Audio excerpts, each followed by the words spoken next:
Bismillah teman-teman, mari kita lanjutkan, mari kita ngaji lagi.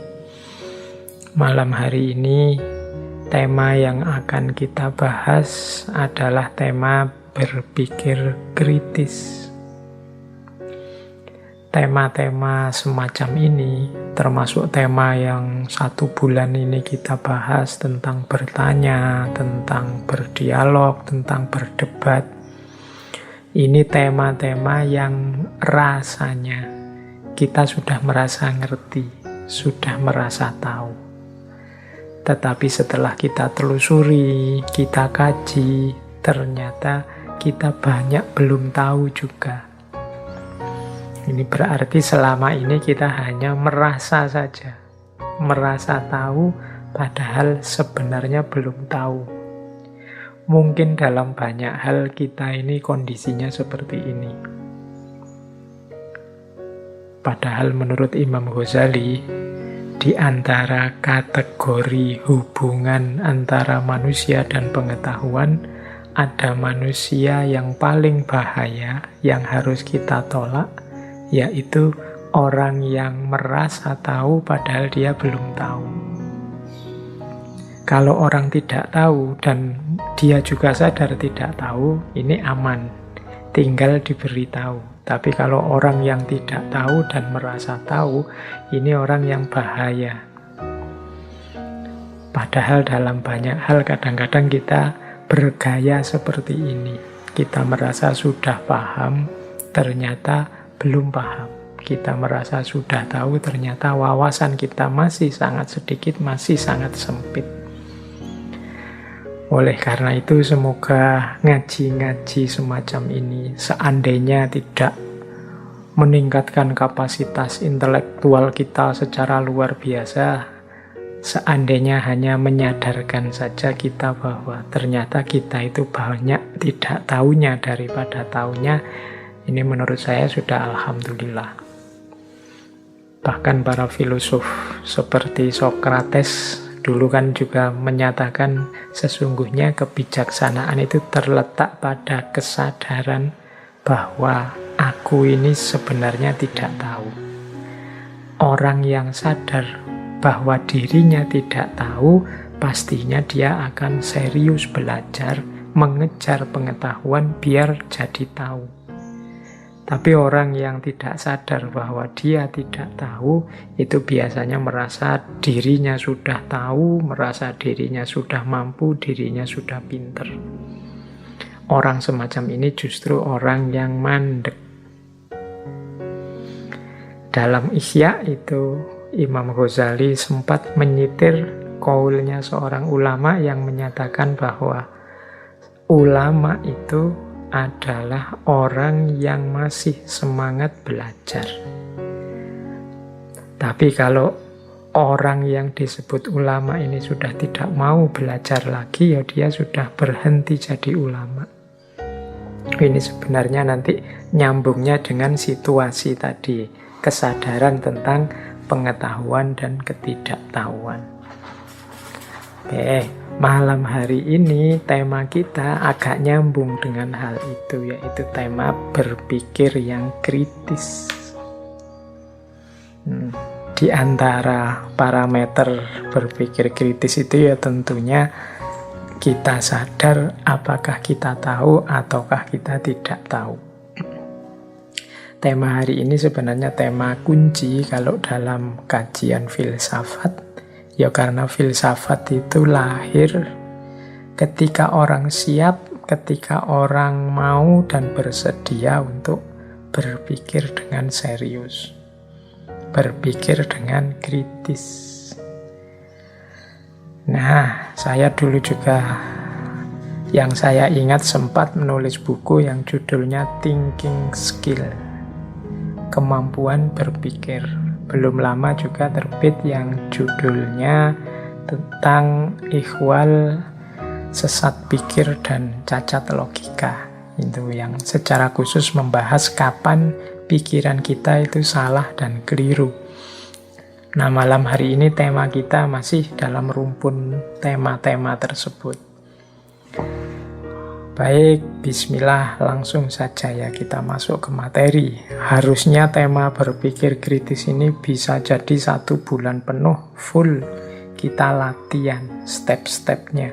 Bagaimana cara berpikir kritis itu? Bagaimana cara berpikir yang pas, yang cocok, yang jelas?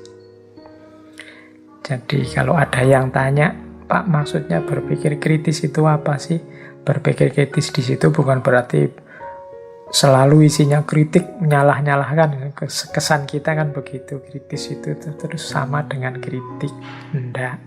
Kritis di situ maksudnya berpikir yang jelas, berpikir yang tepat, berpikir yang sesuai tujuan, berpikir yang tertib, ada dasar, ada argumentasinya, tidak ngawur. Nah, itulah berpikir kritis. Mungkin boleh kalau mau diganti istilahnya berpikir yang serius atau berpikir yang mendalam, boleh. Jadi intinya ya malam ini kita belajar cara berpikir yang tepat dan jelas. Nah, ya tentu saja alat utamanya adalah logika atau ilmu mantek yang isinya cara berpikir yang benar. Cuma ya tidak mungkin saya mengkaji, menceramahkan logika malam hari ini. Malam hari ini kita membicarakan kerangka-kerangkanya saja. Bagaimana yang masuk kategori berpikir kritis itu. Nanti detail isinya ya mungkin bulan-bulan atau tahun yang akan datang kita angkat lagi 1 bulan penuh yang isinya bagaimana caranya berpikir kritis. Karena ini selain krusial juga eksistensial. Eksistensial itu menyangkut keberadaan kita sebagai manusia, makhluknya Allah yang diberi anugerah akal budi. Baik, kita mulai saja. Yang pertama ini saya buka dengan quotes dari Thomas Alva Edison. Teman-teman mestinya kenal ya yang pernah sekolah dengan nama ini, Thomas Alva Edison. Katanya Thomas Alva Edison, 5% of the people think, 10% of the people think they think, and the other 85% would rather die than think. Ini Thomas Alva Edison sedang menyindir kita. Katanya Thomas Alva Edison, hanya 5% masyarakat, mungkin hanya 5% manusia yang benar-benar berpikir.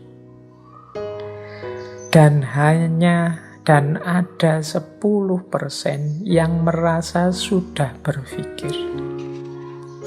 Jadi kalau manusia itu dihitung 100%-nya, yang serius mikir beneran itu cuma 5%. Yang 10% itu merasa dia sudah berpikir, padahal sebenarnya belum.